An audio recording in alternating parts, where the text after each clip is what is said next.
چې قسم دی و نکړه ټول کور د غټ اختر خوشحالي ورا پس شولا ورس کور د غټ اختر خوشحالي و د غټ اختر خوشحالي زار د غټ اختر خوشحالي مور ستا د خپل اند جنتو او جنت می بیلو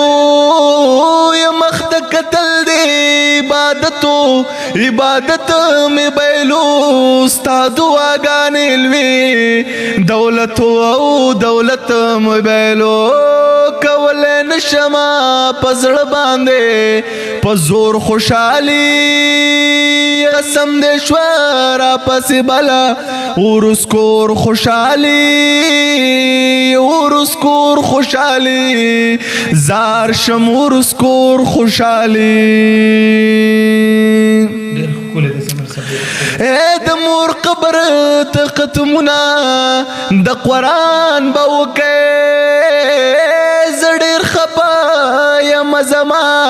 سره خفګان به وکې کاردار مان دی لالا او کنه ارمان به وکې که ماشومان کوي خوب نه کوي رور خوشحالي او قسم دی ونکړه ټول کور د غټ اختر خوشحالي او یې زما د مور د لاس جامې مال سنبال کې دوې سو تصویرونه د بیبي مال سنبال کې دوې و زه مسافر یم دا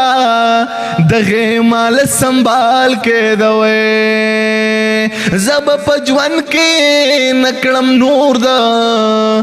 غټ اختر خوشحالي ورا پسې شوله ورس کور د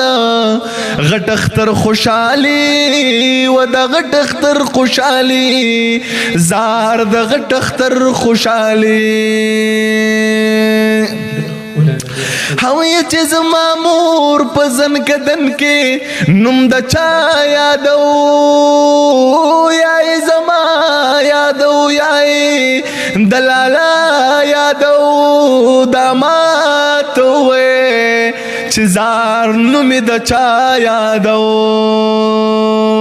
او زه به د دینا بات کومه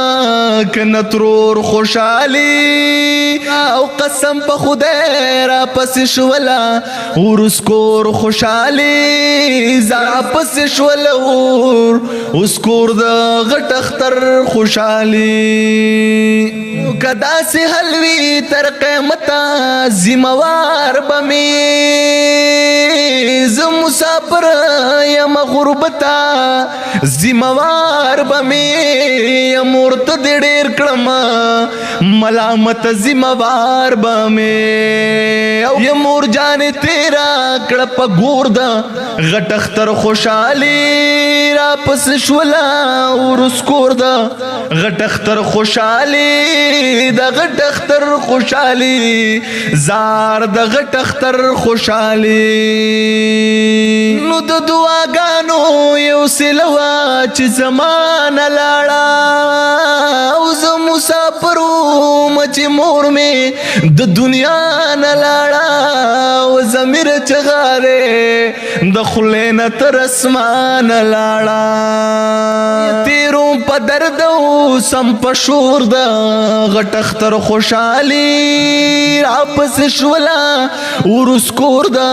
غټ اختر خوشحالي قسم دی ونکړه ټول کور د غټ اختر خوشحالي و د غټ اختر خوشحالي زار د غټ اختر خوشحالي او یې د چا چې مور او پلار ژوندي